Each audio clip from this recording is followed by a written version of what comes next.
This Week in Microbiology is brought to you by the American Society for Microbiology at microbeworld.org/TWiM.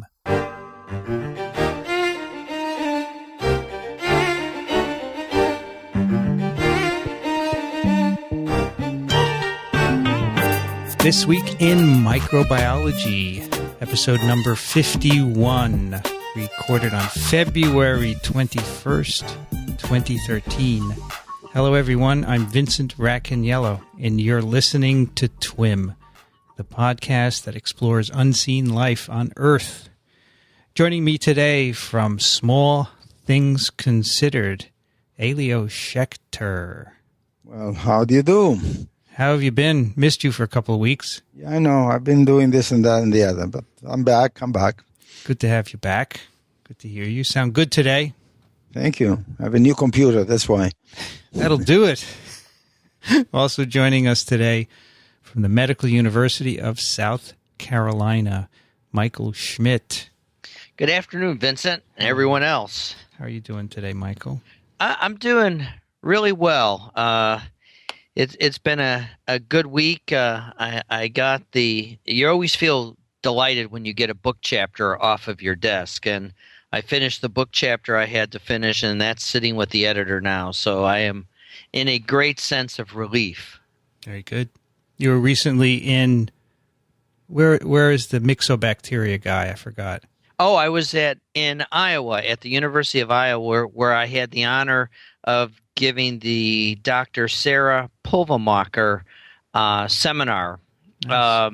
Sarah was a graduate student who earned her PhD at the University of Iowa, and she and her fiancé were tragically killed in an automobile accident shortly after she defended.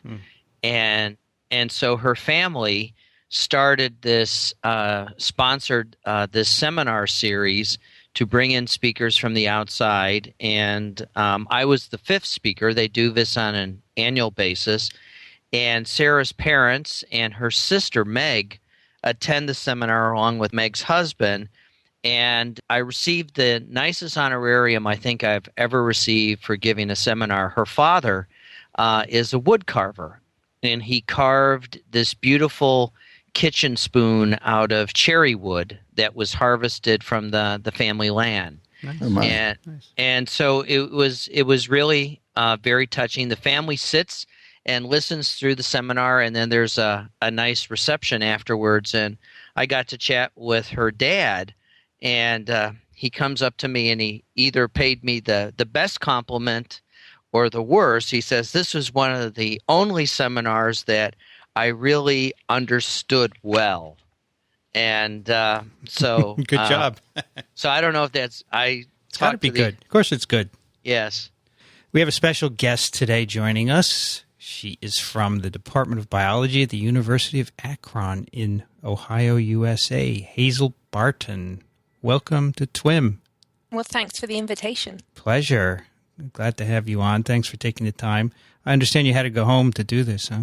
Yeah, I don't know. The internet's been working great at the university all week long, and today it kept freezing, and I think it was some kind of message about sitting in my office and trying to do this. So I went home. So I just I've got my juice and I've got myself in my comfy chair, so I should be able to have a good conversation. It sounds great. You must have good internet there. Yes. Except I just spilt my juice all over my computer keyboard. I was trying to surreptitiously take some so I wouldn't sound all kind of dry-mouthed. But you're lucky right. it didn't short out your keyboard there. If you hear a screaming electrical pulse, then that's probably me going out. Well, we wanted to talk about your work, obviously, today. And I want to start the conversation by tracking you back to your roots. I know you're from the UK, right? Where'd you grow up there? I'm from Bristol, which is it's about 100 miles due west of London. Mm-hmm. And where'd you go to college?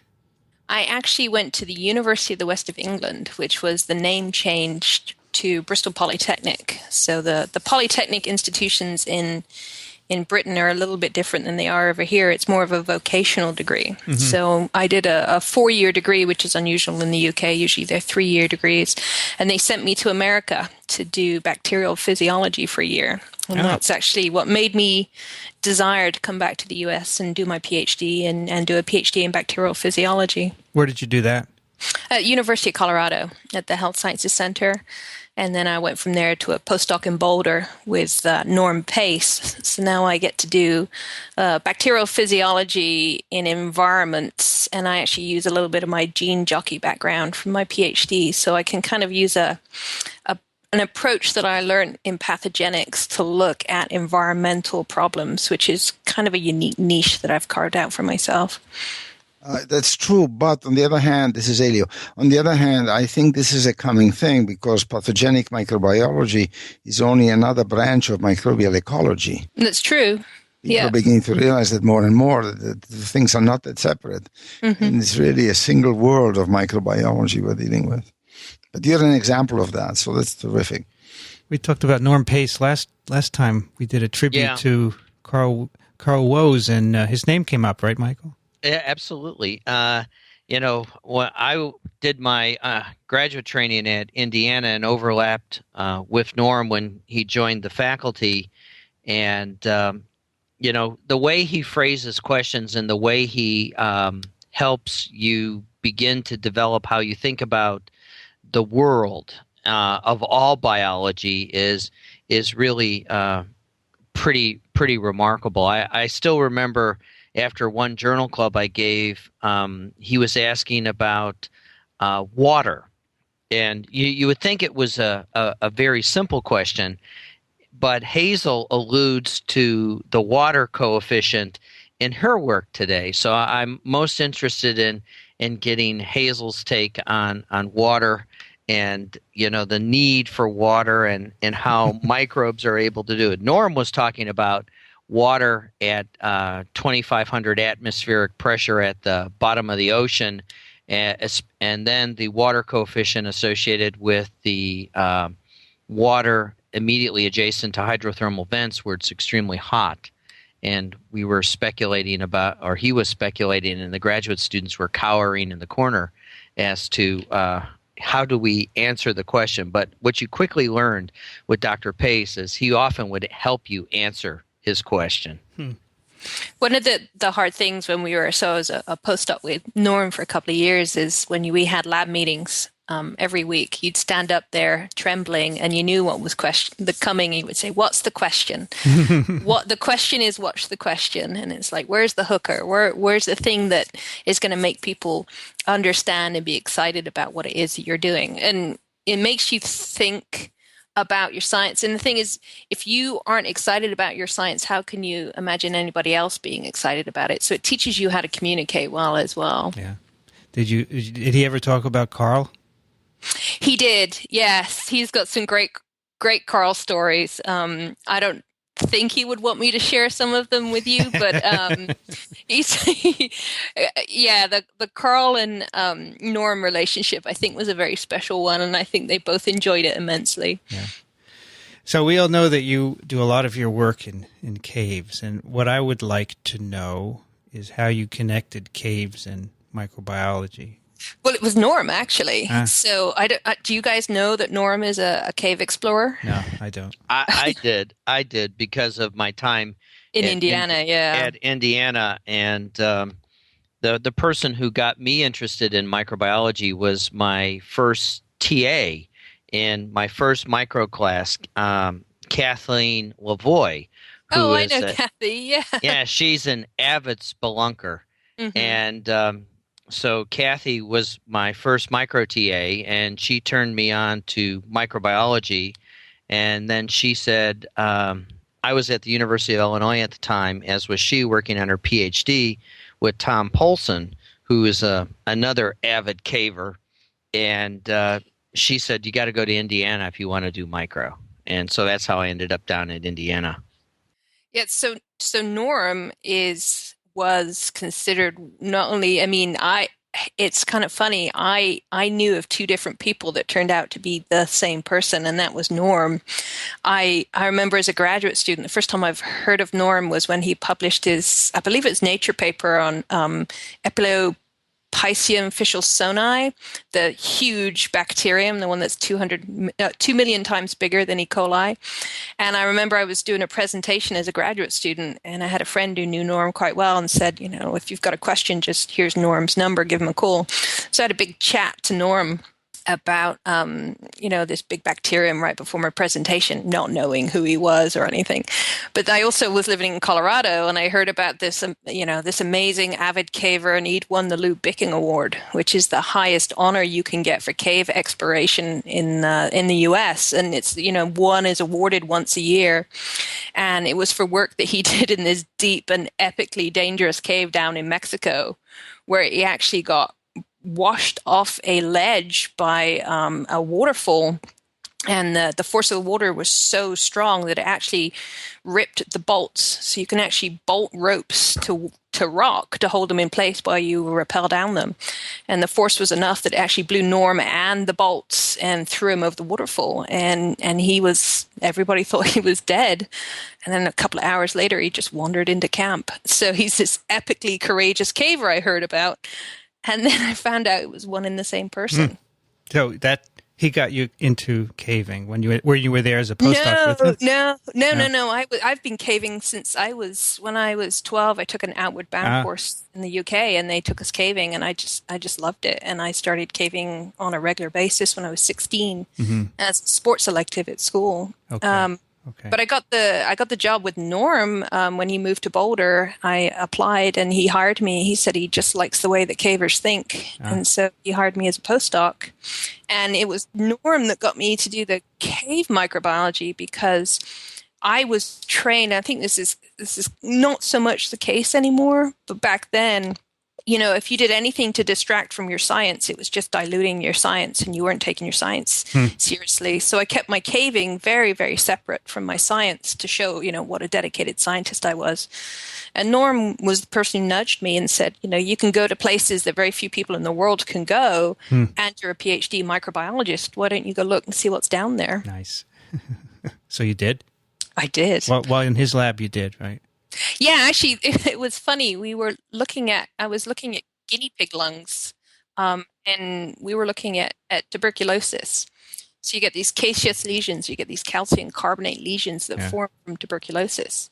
And I got really, really good at extracting tiny amounts of DNA from basically rock, and it's the same rock that makes up caves. And we could never get this project to work because the caseous lesions in a guinea pig lung are the size of a pinhead. But I got really good at this protocol, and I was able to make it work really well. And so I was like, damn it, I'll go into a cave and try on cave rock, and boom. That was my first paper in Norm's lab. Let me ask you a question. With the push you got from PACE, was it in your mind that you would be finding some very exotic bacteria, perhaps, who knows, a fourth domain of life or something like that? No. The reason was that there'd been some work done at that point, but it would always been on areas where there'd been significant energy input. So somewhere maybe sulfates, where you knew and expected something to be. But I looked at a bare rock, because with this new technique, we could look at extremely low biomass. So we're looking at, 10,000 to 1 million cells in a gram of rock. So many of orders of magnitude less than the weight of the rock itself. So it's very difficult to do. And we expected it to be, just maybe some saprophytic kind of heterotrophs, organisms eating whatever organics were in there, and just, maybe something like a Pseudomonas or something, nothing specialized. And our first library popped out, and we had, 9 phyla in there, and it was incredibly diverse, and the numbers were much, much higher than we anticipated. And so I spent the rest of my career trying to figure out why that's the case. So the first time you went in after Norm's encouragement was where? What cave? Was it nearby? Yes, it was in Glenwood, Colorado. It was a cave that we'd been exploring. Actually, I'd been exploring for a couple of years. I was very, very good friends with the owners, so it was very easy to get permission to go in and take a sample.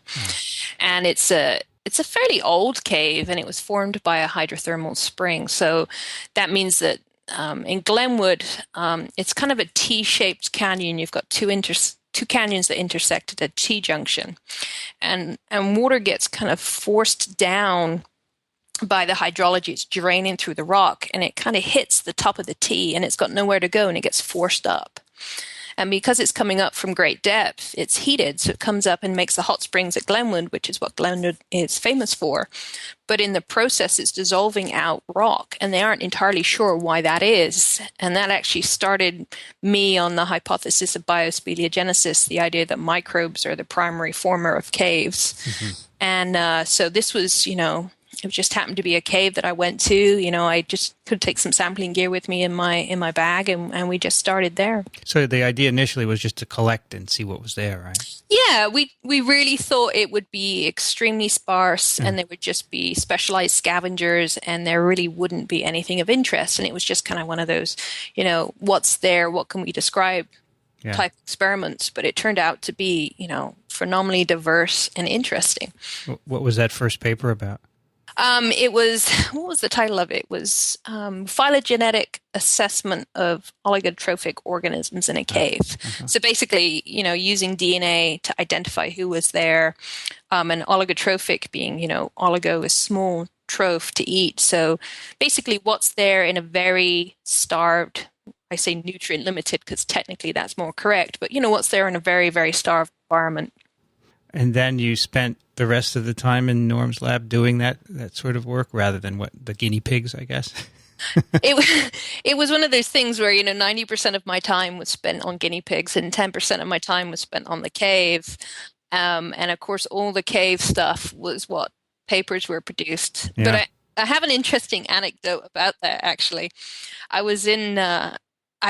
Norm gave me a undergraduate student to work with, and this is fairly early in my career, and I think it takes a while to learn how to mentor people that don't have a lot of lab experience, and I was kind of gung-ho and have to get things done, and I didn't take the time with her that I should have done. But anyway, Norm came in and he dumped his shower curtain on my desk, and it was the grossest thing you've ever seen.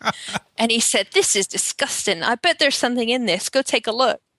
Oh, and this is the famous shower curtain. This is the famous shower. It was dumped on my desk first. And I said, "Ew, I'm not working with that. We'll make the undergrad work on it." And so the project lasted longer than it should have done, and ended up one of the other postdocs in the lab, Scott Kelly, worked with her, and that was the shower curtain that started the microbiology of the built environment.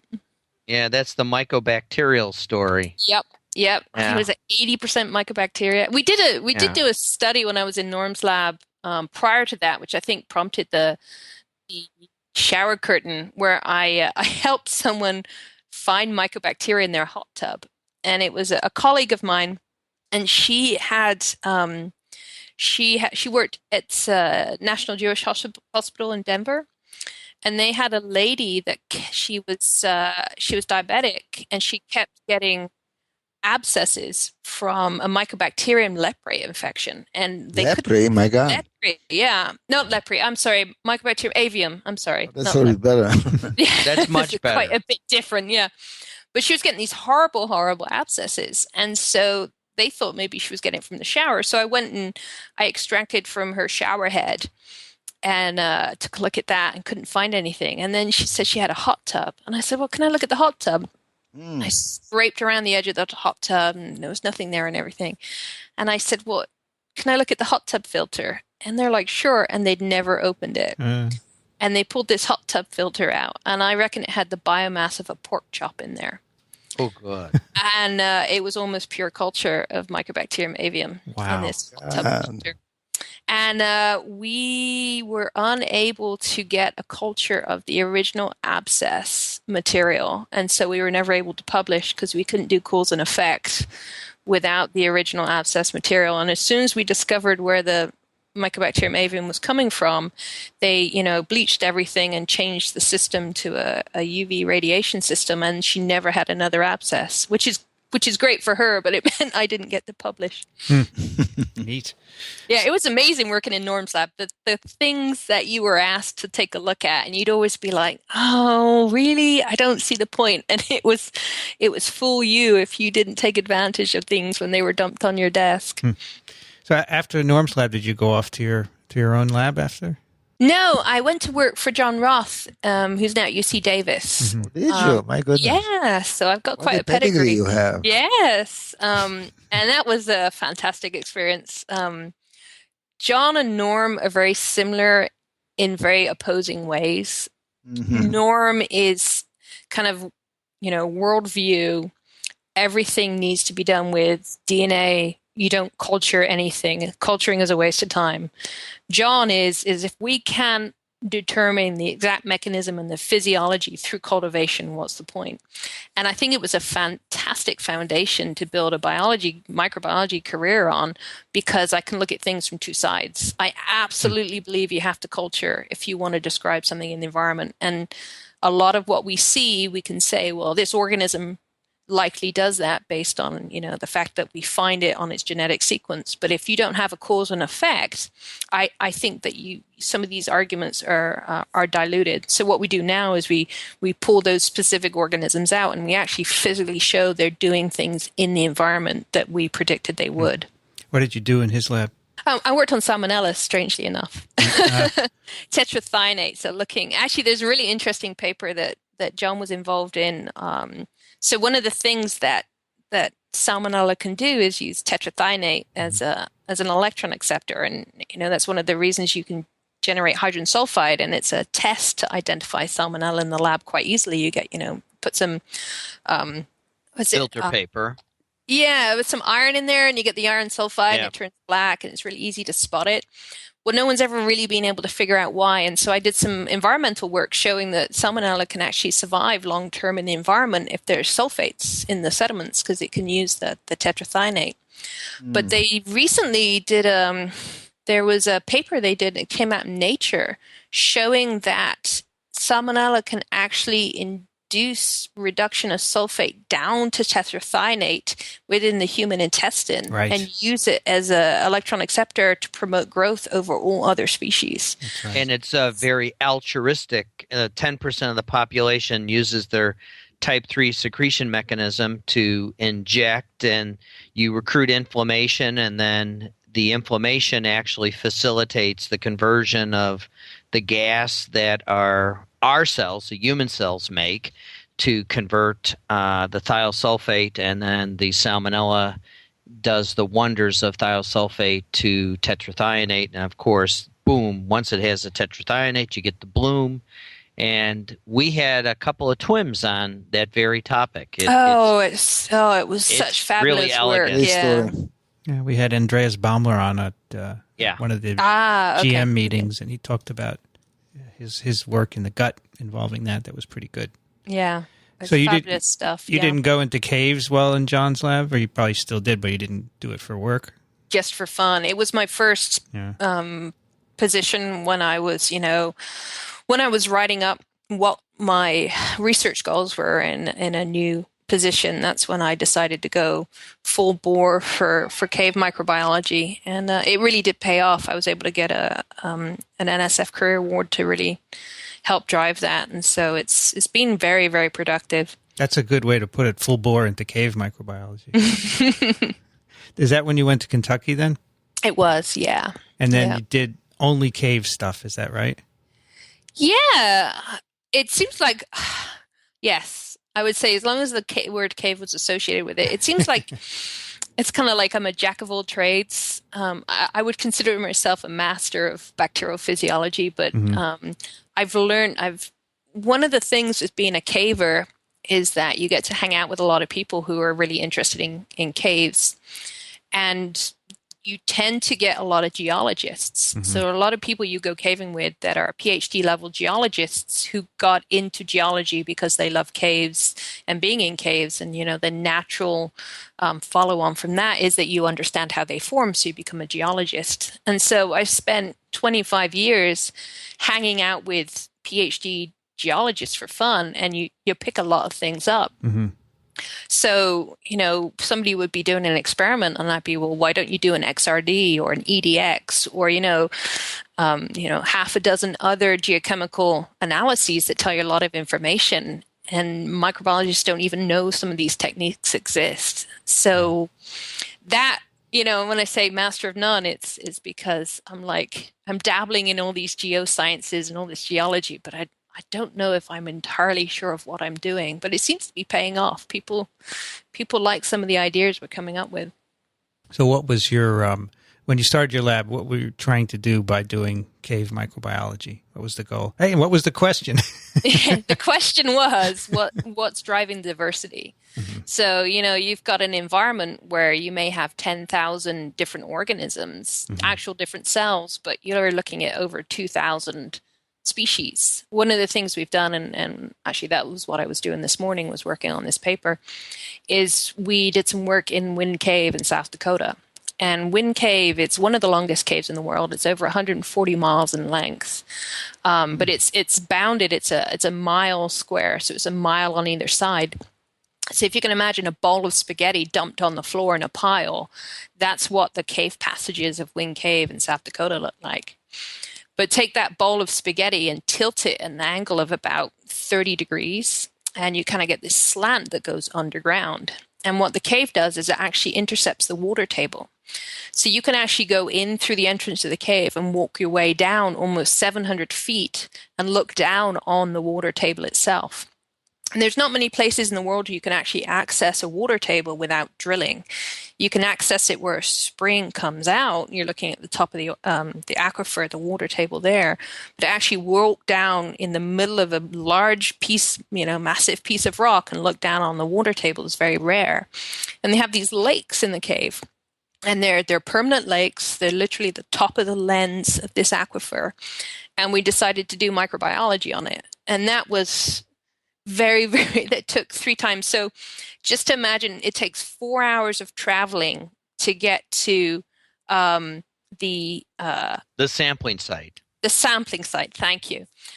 It takes 4 hours of traveling, and the traveling is not walking. The traveling is climbing up, climbing down, lying on your belly, squeezing through something, climbing up over something, stepping across a big void, climbing back down again. And there's one passage in the middle of it that's I think it's about 21 centimeters wide. So everything you have to take in the cave with you has to fit through this slot, including yourself. So you have to be able to squeeze through, and all the equipment you take in there. So we went into this lake and we collected a liter of water, and we're going to do the microbiology on this liter of water. We come out of the cave and we filter it, and there are 3,000 cells per mil, which the only place on Earth where you have fewer cells in water is Antarctic ice cores.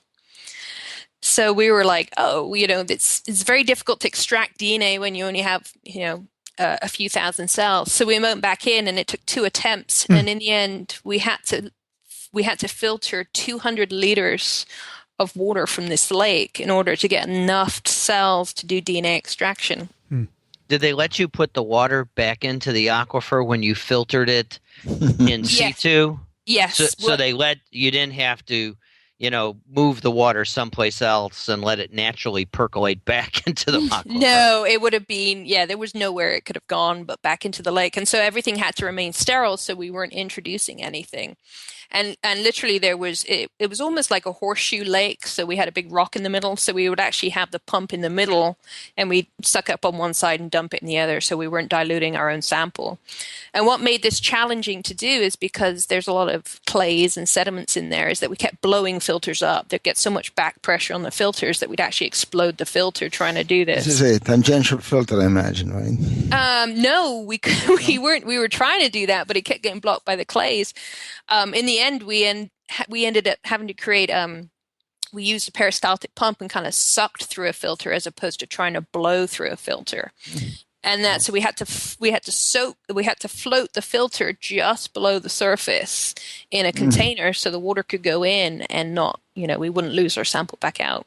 And we also had to find a pump that can pump 200 liters on a battery that was small enough and light enough to fit through this slot, because it had to be physically carried in, and you don't want to be carrying car batteries or anything. How many of you were doing this? There were 5 of us. 5 of us.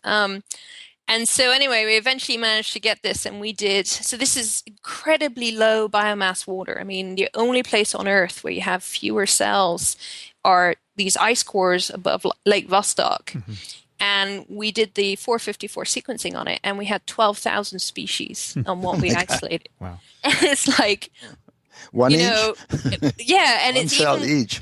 Yeah, that's fairly. We were very conservative in our 454 sequencing. What we were throwing out is, a nebulous sequence, so it could be larger than that. But it just, it's like, what drives that diversity? And so that's what I do. That's what the focus of our lab is what are the conditions that drive diversity? And the interesting thing we found there is we didn't find any, and we often find this in these very deep caves. We don't find protozoa. We don't find protozoan predation. So these environments are so nutrient limited, so starved. There's not really enough to support a microbial community large enough to support protozoan predation. But how about phages? Find any? Well, I've tried many, many times to get phage out here. We spent about 2 years trying to get phage. What we have found is every species of known bacterial predator. So we got Delvibrio, we got Myxococcus, and we've got Ensifer species in there. And actually one of my master's students right now is showing that these Ensifers will just go around and gobble up other cells that they find in the environment. So we're probably looking at an environment where bacteria and phage are the top predators. So have you asked the simple question of bringing up a water sample, albeit having a very low number, but shining some ultraviolet light on it to see if you can cause the lysogens to come out? We did try. We didn't do it with the samples from Wind Cave. We've done it on our cultures where we've zapped them with various levels of UV. We've tried nalidixic acid. We just haven't seen. And we were doing traps. I can't remember the researcher who's done all the work on the mycobacteria in soils. I mean, every trick that they've had to goose phage out of these environments. It's a gram hatful. Yes, that's right. Yeah, it's gram. And no, they're there. They can't possibly not be there. They must be there. I mean, we see classic. Actually, the thing that I think one of the things we're looking at with diversity is because we don't have a large biomass. We don't have competitive exclusions. And so I think when you look at microbial communities in the environments, you tend to have, the strategists where there's large amount of biomass and large numbers of a few species, and then you have that long tail of, a few representatives of a lot of different species. I don't think we have enough biomass to support those competitive. Yes. Let me ask you, do you have any idea what proportion of the cells can be cultivated? No, we haven't done that. We have not done that. We do use UV cross-linking to kind of inhibit DNA that's not inside cells, but I haven't looked at culturability. That's talking at Wind Cave and the lakes. When we've looked at organisms in the environment and done our cell counts, we're looking at about between 0.1% and 0.01%. So it's on the lower end of culturability. But what we do is we emphasize in my lab trying to goose these cells and get them to culture. So we have over 4,000 isolates and several hundred species in my lab right now, but we're still on the low end of culturability. Mm-hmm. So when you look at the sequences you get, you don't see any viral signatures? Yeah, we do have, when we've done genomic sequencing, we do see an artifact of a phage insertion. We don't see any what look like phage so far, but we haven't sequenced that many genomes, only a few. Have you done Stan Falco's trick of just scanning your sequences and asking a simple question, how many IS elements are associated with the genome? No, we haven't done that yet. We could do that. Because that often can, give you a hint, and then the magic of PCR is if you have the hint, you take a page from Norm's book of Magic Kingdom primers for phage and see if you can PCR out of the water sample after you shine the UV light on them or before, whether or not you can PCR out a particular phage based on the IS element category, because there's enough known about those IS elements and the phage families that like to insert themselves at those sites. Yeah, we could. Is that something that like Forrest has done? Forrest Roller has done? I don't know. It's been a while since I looked at that literature, so I have to do some hunting to find out. But maybe. I'm wondering if it's not time to turn to a paper. Hazel's main concern is, namely the origin of caves seen through a microbiologist. Hazel, I had the pleasure to read your chapter on Biospeliogenesis in a treatise that I gotta admit is not my usual bedside reading, namely the treatise on geomorphology, and this is volume 6. We have this phenomenal article. So should we go into that a little bit? I have one more question, then we can move into it. So how many different caves have you done microbial sampling, roughly? Oh, gosh. Usually people usually just ask me how many caves total. No, just sample them, because then I'm going to ask you a question. Okay. I would say probably 20. Okay. So are they all diverse, but in different ways? Yes. Okay. So and is the density low, as you saw in this first lake that you told us about, or is it variable? Now, this is...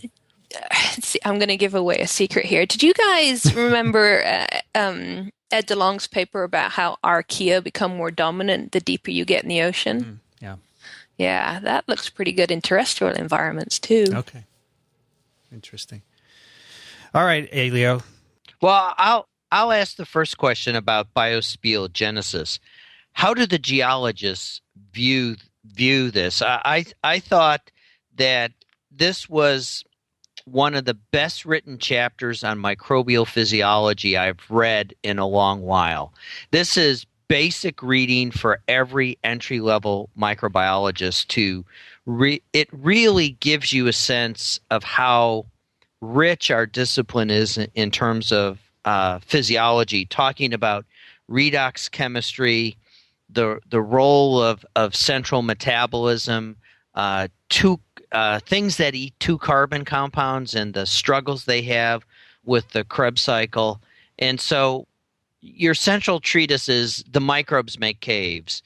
And the question is, how do our friends, the geologists, view that? Since many of them don't even know what microbes are other than they make you sick. Right. And I think that's a problem that certainly I learned in Norm's lab is, this is the big problem, is our view of the microbial world and how skewed it is by the principles instilled by Koch on everybody. But the reason I wrote the chapter that way is I really wanted someone who had an interest but no background to understand where I was coming from. Because the biggest problem I have when I read geology texts is I don't have any formal training in geology. And so I have to scurry around and find all the basic principles in order to understand what they're saying to me. So I tried to build all that into a single chapter. They fooled me. Your chapter is full of what sound to me like very savvy geological statements. Well, thank you. Thank you. See, yeah, it's a jack of all trades. I gave a lecture on this last year. I get invited to I'm actually I got a joint appointment at my current institution. I'm actually a professor in geology as well because of this. And I've argued a case that, what I do is as much geology as it's bacterial physiology because they are one in the same. But I gave a lecture and I said, the goal of this lecture is to make a geologist's mind explode. And it was really interesting to see the reaction I get at the end. It's very polarizing. You get a lot of people that are like, I had no idea. This is fantastic. This explains a lot. To some people that's rubbish. None of that makes sense. And I think to me, as a physiologist, I see a lot of times geologists going through chemical gymnastics to explain processes that we can explain by microbiology within milliseconds. And it's frustrating. I remember one of the big things is how dolomite forms. So calcium carbonate, which is what most caves are formed out of, is a calcium and a carbonate, CO3. Dolomite. It's karst, isn't it? Yes, karst, yes. Dolomite is a calcium magnesium carbonate, and it's much, much harder than calcium carbonate. And it's very resistant to weathering. It's halfway to marble, although marble is a metamorphosed rock. But it's very resistant to weathering. And it's very hard for geologists to explain how you can take calcium carbonate, which is easy to explain how that forms, in saturated solutions, and how you can turn that into a magnesium carbonate to meet this dolomite. And they have these very complex chemical scenarios where you have a lake and then the carbonates form and then somehow magnesium-rich water gets in, and then over 10,000 years you get this replacement, and all these gymnastics with chemistry.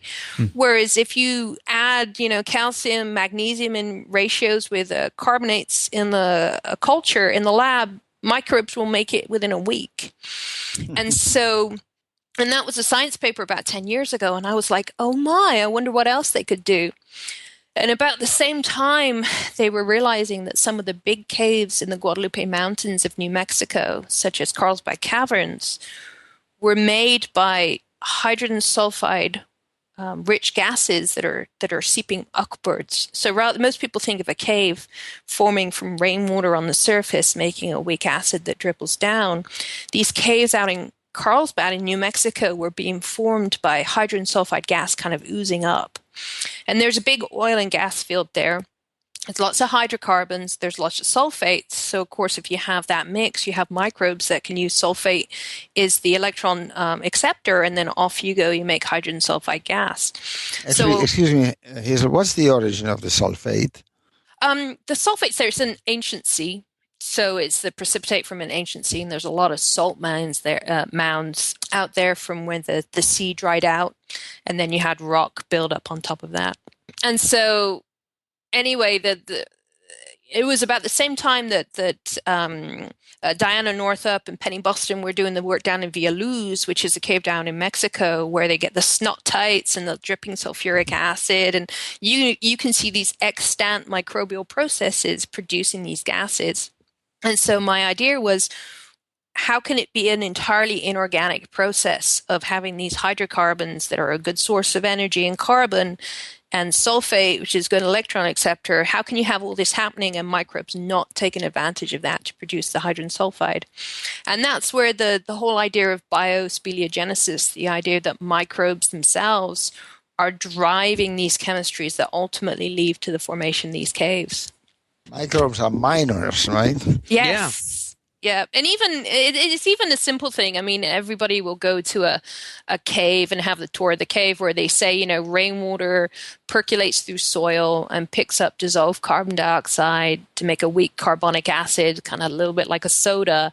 And then this dissolves out the rock to make caves. Well, the geologists never mention where that CO2 comes from. There's no CO2 in the soil from the partial pressure of the atmosphere. I mean, in the atmosphere, it's 0.2%. In the soil, just from the partial pressure of the atmosphere, it's almost non-existent. Whereas if the microbes are in there and the microbes are consuming all those organics that you find in soils, there's a lot of CO2 in those soils from microbial growth. Well, that's the one thing that puzzles me, is where does the organic input come in a cave? There's a couple of ways it could come in. The majority of what we're seeing, so it's when I was talking about the deeper you get. Right, the archeons come up. Yeah. So when you're near the surface, you actually get percolation through the rock itself. So as the rain rains in the soil will actually percolate through, and the rock itself functions like a big liquid chromatography column, and you get small organic molecules that will actually percolate into the cave. So nearer the surface, and you also have joints and cracks and fractures in the rock that allow this material to ooze in. So near the surface, you're still having quite a bit of organic derived energy driving it. But as you get deeper, you get into autotrophic zones, and you're seeing autotrophic organisms starting to drive the community. And I think the diversity we're seeing is a combination of heterotrophy and autotrophy depending on where you are in the cave, but also competition mutualism. So they either compete with each other for nutrients, which is where the antibiotic resistance and antibiotic production comes in, but also you'll see mutualistic interactions. And this is why I think we have such low culturability, because, the products of A allow B to grow, allow C to grow, etc. So if everybody's not all there, not everybody's getting what they need. So you have this pathway for precipitation of calcium, say, which starts with hydrogen sulfide. How do you know this is what's happening? You mentioned that you do some reactions in the laboratory, but do you also do something in the cave or with cave microbes to provide support for these models?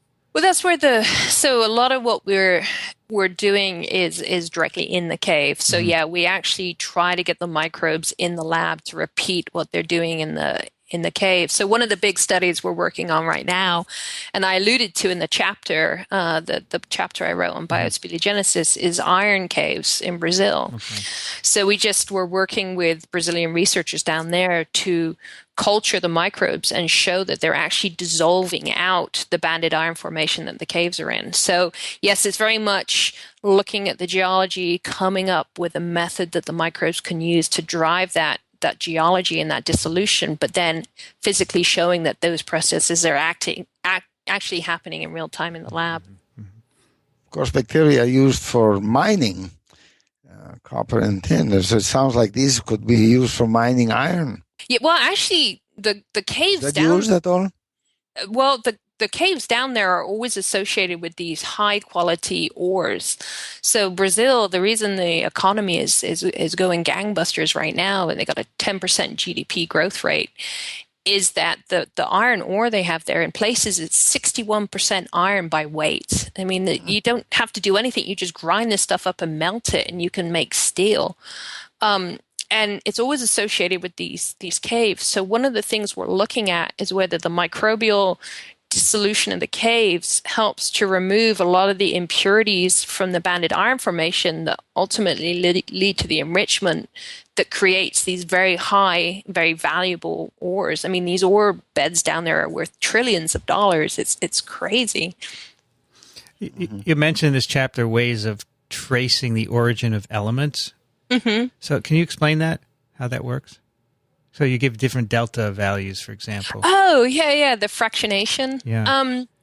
So that was one of the things that led them to realize there was a biogenic origin to some of these sulfuric acid caves in New Mexico, is that, life will always take the more thermodynamically favorable path. And so if you have an element, say sulfur, you've got a heavy form of the sulfur and a light form of the sulfur. So you're looking at S32 versus S34. Enzymes can function, it's only a tiny, tiny fraction of percent, but they can function more efficiently if they use the lighter isotope. So given a choice between the lighter and the heavy isotope, they always use the lighter isotope. Okay. So when you have biological systems working over geologic timescales, you can be looking at an element that's been, taken up and released, 20, 30, 40,000 times by microbial life. And in doing that fraction of a percent advantage it gives you causes you to pick a lighter isotope over and over and over again. So you can actually trace microbial activity in these sediments by seeing that the isotopes have been fractionated, they've been shifted to the lighter form because the organisms are not going to use the heavier form. So they become enriched in the lighter isotope. And Bill Schopp and Howard Guest worked on this back in the early 80s, looking at stromatolites and algal mats. And if you're really clever at looking at the isotopic mix of the heavy and light sulfurs, you can actually figure out what species of microbe is actually responsible for some of the things going on in the stromatolite. And it was a really fascinating field because in the early 80s, mass specs were the size of, a house. And today, of course, they've gotten much smaller. So it's really a very elegant technique to make the argument for biology rules the day in terms of forming these stromatolites and now in forming caves. And if you look at these caves, I mean, even the CO2 that is trapped as a carbonate in a lot of these speleothems you find in caves is isotopically light. So not only the dissolution, but also the reprecipitation is all being driven by microbial activity. So you talk in your chapter about sulfur-based speleogenesis, iron's involvement as well. Mm-hmm.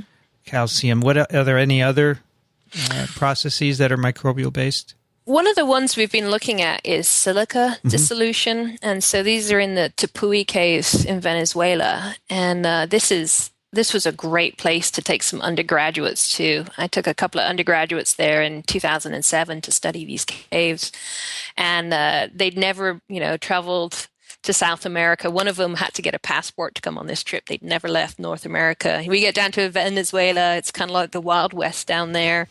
We had to take a helicopter to get on top of this tepui. We're in the middle of the jungle on top of this table mountain that looks like something out of the Lost World. And, all the plants on top of the tepui, because this mountain was uplifted before Africa and South America separated. Most of the plants around us are African species, even though we're in the middle of South America. And it looks like a moon landscape. It's all carved by wind and rain. And it's just... for mushrooms, too, by the way. There's some very strange mushrooms up there. Oh, they're really? Is that from something Roy Halling studied that. Oh, there's amazing pitcher plants. I mean, so many different, because the soils up there don't stick because it's a silica, it's a quartzite. The soil doesn't stick, so there's no nitrogen fixing communities and there's no microbes that can mobilize phosphate from the rock. So most of the plants are based on carnivorous plants. So everything around you is carnivorous as well. It's a wild place. So it's a little shop of horrors? You know what? It's people are, it's like being on a different planet. It is just like something out of a Star Trek movie. It really is. It's wild. But there are these huge caves up there. I mean, huge caves, 100 meters across, 50, 60 meters high. I mean, enormous caves carved out of these mountains. And in geology, what makes that so weird is it's quartz. It's the same stuff that, the quartz crystal that's in your watch. This stuff is like glass. I mean, it's the chemistry of glass. It shouldn't, no matter how much water you throw at it, it shouldn't dissolve. I mean, if it did, then the windows would dissolve out of your house. So how can you have these huge caves forming there? And of course, me, biased towards microbiology, it's like, oh, it must be microbes. Let's go take a look. And the cave was absolutely packed with microorganisms. I've never seen anything like it. But it's very hard to explain a chemistry that can dissolve silica because the silica-oxygen bond is very resistant to that kind of weathering. But it's easily chelated. So one of the things I wondered is whether the metabolic products of microorganisms, a lot of which have, multiple carboxyl residues on them, whether these themselves can actually strip the silica oxide bond. And it looks like there's two things going on there. One is that the microorganisms produce these metabolites that literally strip the silica out of the rock and cause the rock to dissolve. And the other is that they are very, very efficient at fixing nitrogen. And the carbon-nitrogen ratio is such that they actually release this nitrogen into the surrounding environment, and you can detect ammonia. And ammonia is very basic, and it pushes the pH above 8.5, which is the level at which the silica-oxygen bond breaks. So it's very liable to nucleophilic attack, which is hard to do. There's not a lot of environments where you can have microbes pushing something into the base, and that's what's happening in the cave. So they're accidentally dissolving out this cave. The hollowing out, this I presume occurs over many, many years, right? And I think that's the step that geologists have to make, is they have to realize that something as small as a microbe can make a cave. Yeah. But at the same time as microbiologists have to step into the geologic realm and say that we're not looking at something that's going to happen in 6 months or a year. We're looking at something that might take 7 million years to happen. Right. So these caves, not just the deposits in them, but the actual lumen of the cave is made by microbial activity. Yep. It's amazing. That's it. That's my argument anyway. So how are you finding the argument? I mean, is it? You mentioned earlier that many geologists are reluctant to accept it, but is it gaining foothold? I mean, I presume there are others who are also preaching this as well, besides yourself, right? With people you train and so forth. Yes. I was able to convince Norm. I think for me that's the yardstick. If I can sit Norm down and convince Norm, and then of course the book editor Amos Fumkin from Israel, he read this and he's like, well, this is paradigm changing. This is turning everything on its head. I need you to send this out and have other people read it. So I sent it out to a whole bunch of microbiologists, and they all had the same response. It's like, yeah, I can see this. It's not so much it's not possible. It's people just haven't thought about it as a possibility. Yeah. You know, Michael, this reminds me of the discussion from last time about how the idea of archaea was resisted by so many people who were invested in the two kingdom idea, right? Absolutely. And, you know, I think the nail in the geology coffin is going to be the silicon caves, is because you look at the microbes, because they have the ability, and I'm going to make a leap here to call what they do is to effectively make almost like a siderophore to get at the, they're effectively looking for a redox sink. And that's what they're doing, because if you think about it, they need a tremendous amount of energy in order to fix nitrogen. They can't make more bacteria without the nitrogen. They're not going to get it from the dirt. And so they really need to be able to fix it from atmospheric nitrogen. And energy is probably not limiting to them. No, it's very, very energetic in these caves because there's no soil on the surface. The plants break down and release a lot of humics and fulvics into the water. And so it's like looking at top of a petri dish with the amount of microorganisms sustained in these environments. But yeah, you're right. Nitrogen is the key, and nitrogen is the key in every cave environment. And the electron acceptor, where they dump their electrons. And I think the waste products of the microbes are what's effectively driving the karst formation is that you need to be able to put your waste someplace, and what they're doing is they're using this abundant resource called the rock or the mountain that they're living on, and the end product is a cave on a geological scale. So how much of your time do you spend in caves? All my students ask me this because they're hoping I'm going to say 90% in the cave and 10% in the lab. I would say for every week we spend in the field, we're in the lab for 6 months. And it's actually I have to be very careful. And I learned this lesson the hard way is I have to have people in my lab who are excited by the science and not excited by the thought of going caving. Yeah. Because the science is, we try to do very rigorous and very the way I was taught from Norm and John. You really need to, if you're going to make that kind of an argument, you need, what is it that Carl Sagan used to say about proof? Extraordinary claims require extraordinary proof. Yeah. So you have to be willing to put the time in. And most of the people that I end up hiring are not cavers. They are people who are interested in the science. And the joke is I teach them the ropes, and I really do. I mean, my technician had never been in a cave in his life, and he slid down. We went 1,200 feet underground, sliding down 13 ropes, and spent 5 days underground in a cave to collect some samples. So you actually sleep in the caves too? Yes.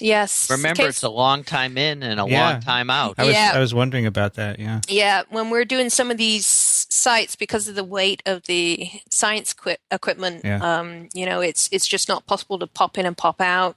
Yeah. So bigger caves like Lechuguilla, the longest we've been down under there is 8 days. So it's and some of them require you to take out the materials that you make. while you're there. Yes, that is. We try to have that leave no trace, especially in an environment where the microbial community is driven by organics and nitrate. You really don't want to leave any of that in there, and that you go in thinking, oh, I'll eat all my food and my pack won't weigh as much, but unfortunately, that's not the case. So it's pitch black in these cases. So you bring in your own lights and batteries, right? And the air is okay to breathe typically. Yeah, caves themselves breathe actually. So most bigger caves are barometric. So when a high pressure goes over, you have a nice warm sunny day, the cave has to equalize, and air will blow in. And like big caves like Lechuguilla and Wing Cave, I mean, you can clock air going through the entrance at 70 miles an hour. Wow. And it's just to equalize. And then the same, when the storm comes through, it blows out. I remember going into Lechuguilla one time, and they had a big culvert, big metal tube going into the entrance, and I had a 35-pound pack, and the air was blowing out so strongly when I threw it into this culvert, and the pack was almost the diameter of the culvert. It was actually hovering in midair from the air pressure coming out of it. Oh, my God. What are your thoughts on rabies vaccinations for cavers more than occasionally?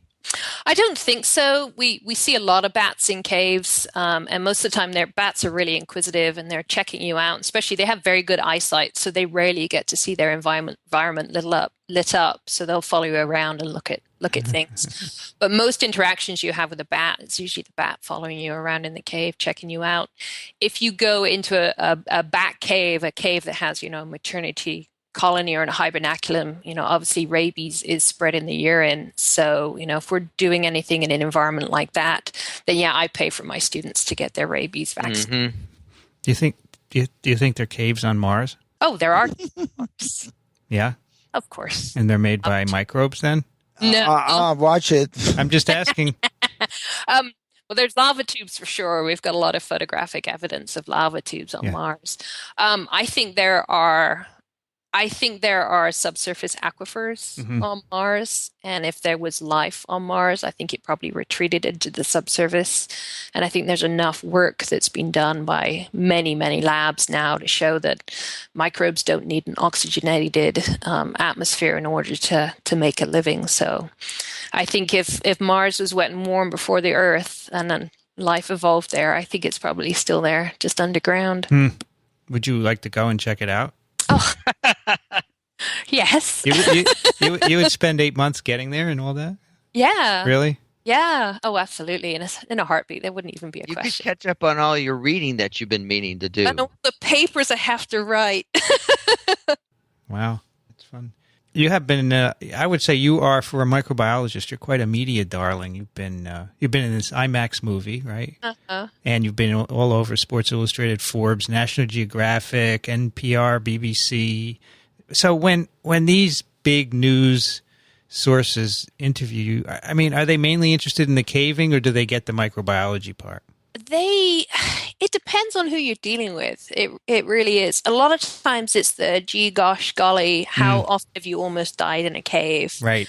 But that's what they're asking. That's not necessarily what they're going to get. I think Norm was actually, when I did the IMAX movie, I was postdocing with Norm at the time, and Norm was absolutely fabulous about that. I mean, he just over the moon. We got the big tree. So at the end of the movie, Carl's big tree of life with, the domains and the new phyla that Norm had, 29 new phyla that Norm had identified, that big tree came up, and those new phyla, OP11, OP13, they're all on there.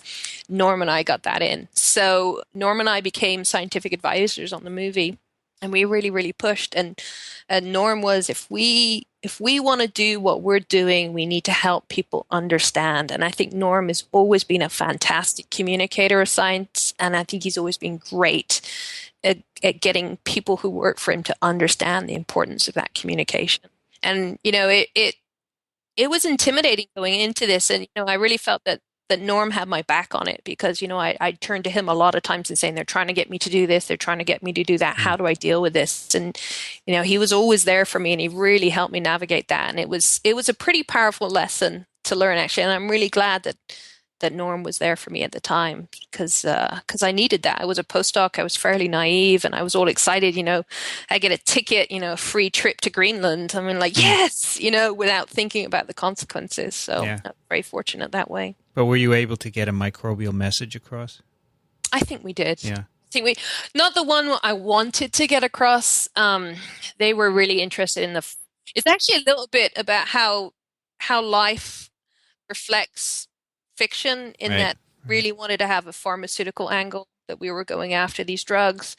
And it actually promoted me to look at that pharmaceutical angle. And so I've been working with Cubist Pharmaceutical now for over 10 years, and they're absolutely fantastic. And we've found some, especially working with Brian Backman down at Vanderbilt and Jerry Wright up at McMaster University. I mean, the antibiotic story really is coming of age soon, and I think in the next 5-6 years, I mean, people are going to look at caves the way that we looked at soil as far as antibiotics. But it's kind of funny. It was actually, started by a Hollywood company, kind of, not understanding how community diversity was a sexy thing, but new antibiotics and new drugs to cure cancer were. I think we'd be remiss if we didn't mention kind of a related study that you participated in, the one looking for antibiotic resistance in caves. Mm-hmm. And I guess because you went in caves, the other authors said to you, can you bring us samples to check? Is that how that worked, or was that I gave a lecture for the Society for Industrial Microbiology. I think this is how it came about. I gave the keynote there one year, and Jerry Wright was in the audience, and he just published his resistome paper in Science, and I'd read it, and I was familiar with his work, and he said, hey, can we try some of those microbes from caves? And I was like, and I think, there's a lot of great science. I mean, it's like agar and agar plates with Coke, it's because his graduate student's wife was, making preserves with it, like, hey, give this a go. And then Carl with the archaea, somebody was working on the methanogens from the gut room, and it's like, here, try this. And so, he was like, could we give that a go with some of the cave microbes? And I had to sell the story to him and convince him that it's very hard to find any environment on Earth where you're absolutely sure that no anthropogenic antibiotics and no synthesized antibiotics have been introduced. Lechuguilla Cave was unknown until 1986. It's in a national park. Ever since it was discovered, you needed a permit to get in there, and you need to tell people exactly where you go, and you make a map when you do it. And so we could tell exactly where people had been, how many people had been, and we were able to find areas in this cave where no human had ever been before. So the potential for, man-made antibiotics was essentially non-existent. It takes 10,000 years for water to percolate from the surface into the cave. So even if surface waters were bringing them in, it's still going to be, 9,950 years before they get in. So we could absolutely guarantee that these bugs had never been introduced to any artificial antibiotics.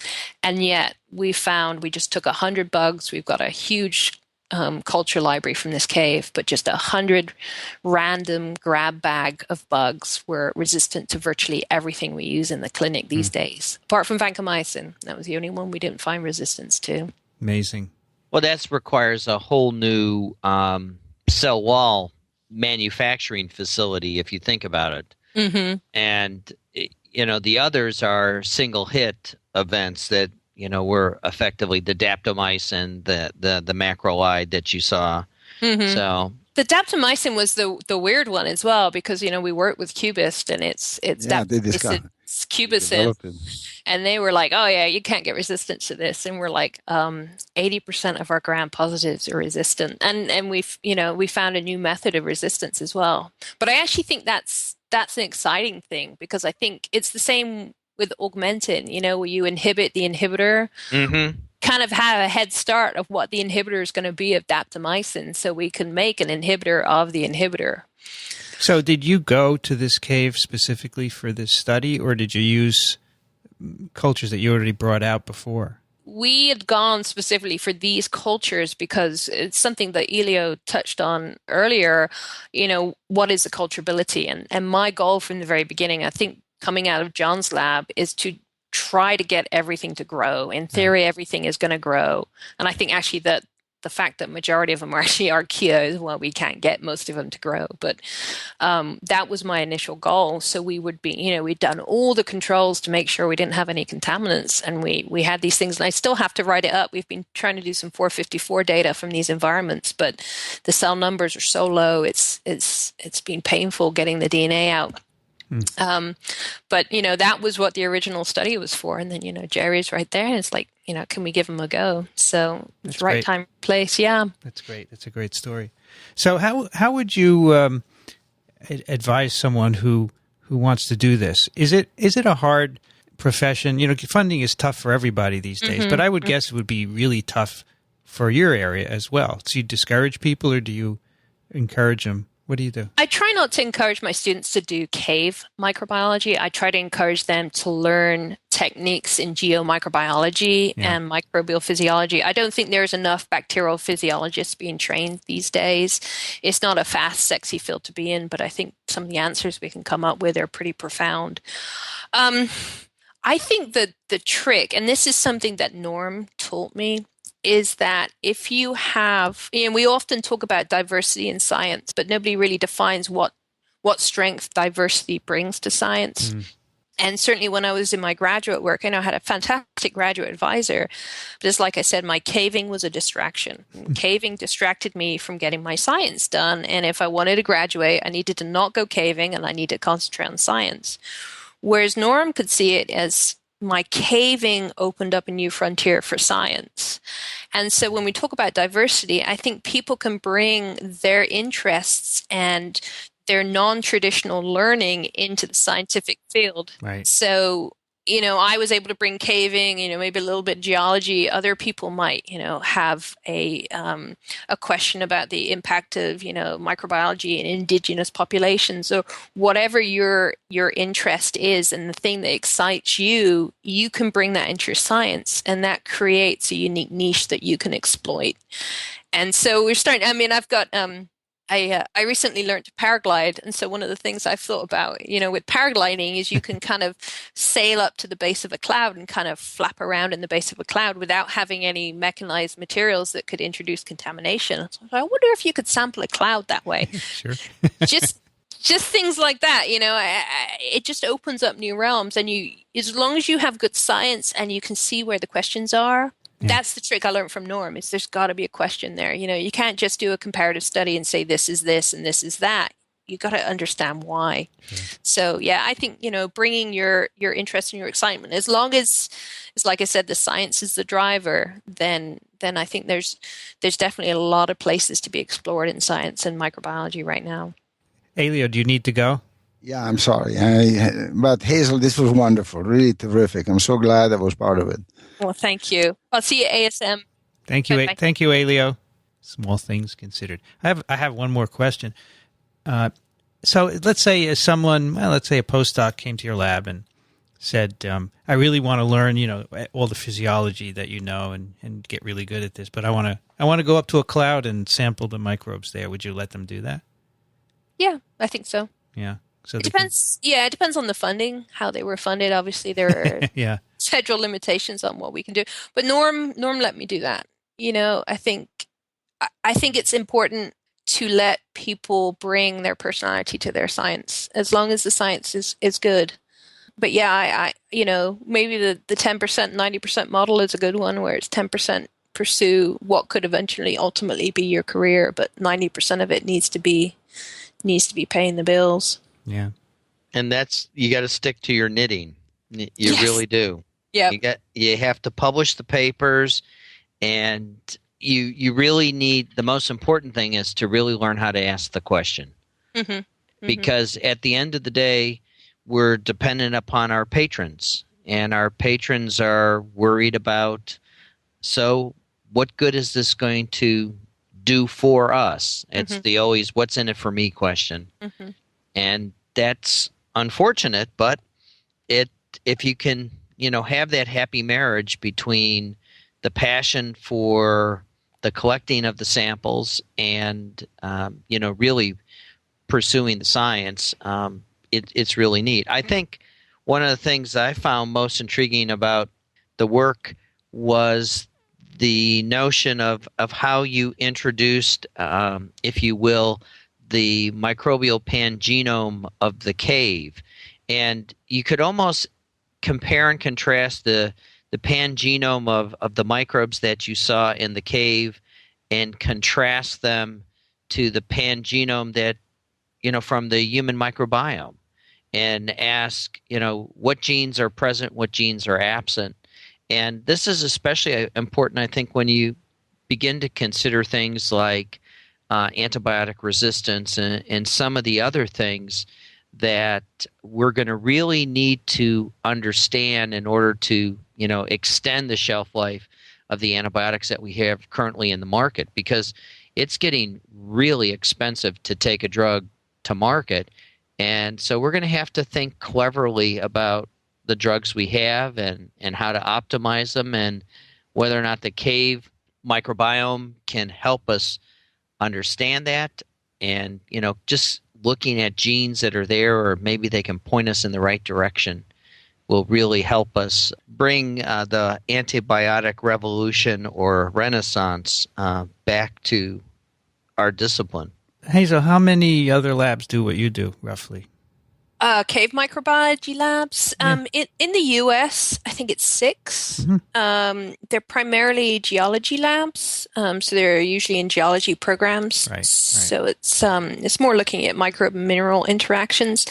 We just had in 2009, we had the International Congress of Speleology, and I was able to have cave researchers from 14 countries show up. Mm-hmm. So it's actually taken off, and I don't know how much of that I can take credit for, but I would say I get routinely 2 or 3 inquiries a month now from people all over the world setting up labs that are primarily interested in cave microbiology. And actually, I'm going to give a lecture in Belgium in a couple of weeks for a group that wants to do that. And you have to be very, very careful, because there's a lot of low-hanging fruit, and unfortunately, there's a lot of labs going after the same piece of fruit. So I think it's, again, think about what the questions are and make sure you're asking the big questions. Otherwise, you just end up repeating what's already been done. All right. Well, this episode of TWiM will be, as usual, at iTunes and also at microbeworld.org/TWiM. And if you do like TWiM, go over to iTunes, subscribe, and leave a comment or rate it. Helps to keep us visible over there on the iTunes directory. As always, we love to get your questions and comments. Send them to twim@twiv.tv. Hazel Barton is at the University of Akron in Ohio, U.S. of A. Thanks so much for joining us today. Thank you. I enjoyed that a lot. It's really good, and I hope we'll help you spread the word even more, because we have quite a reach, and a lot more people will hear about you. Well, ASM has got me writing a book. I sent my book chapter to Greg, and he's got me writing a book now, so that was a mistake. But hopefully we'll get the word out. So are you writing the whole book, or is it? I am. Wow. What's the book on? It's environmental microbiology, and how our changing view of microbial ecology is changing our view of the world around us, and specifically things like geology, how it's helping us better understand that. Now I know what kind of paper would be right up your alley, and maybe in the future on TWiM, if we do one of those, you'll come and join us. I would love to. Thank you. Elio Schaechter is at Small Things Considered, and Elio has left us, but of course we thank him. And Michael Schmidt is at the Medical University of South Carolina. Thank you, Michael. Thank you, Vincent. And Hazel, it was delightful going back to my roots. Are you going back in a cave, Michael? Maybe. It was a great time. It was. I remember crawling on my belly for what seemed like 5 miles. I don't know if it was that long, but it was a long, tight squeeze. And the one question I didn't get to ask you, Hazel, battery-powered lights or carbide? Oh, gosh, carbide has gone the way of the dinosaurs, I'm afraid. Yeah, I know. I still have mine, though. Oh, yeah, well, I actually remember getting a carbide boost when I was a younger caver, and that's when somebody gets too close behind you on a climb, and you get some acetylene assistance going up. I'm Vincent Racaniello, and you can find me at virology.ws. I'd like to thank the American Society for Microbiology for their support of TWiM, Chris Kondayan and Ray Ortega for their technical help. Music used on TWiM is composed and performed by Ronald Jenkins. You can find him at ronaldjenkins.com, and we use it with his permission. Thanks for listening, everyone. We'll see you next time on This Week in Microbiology.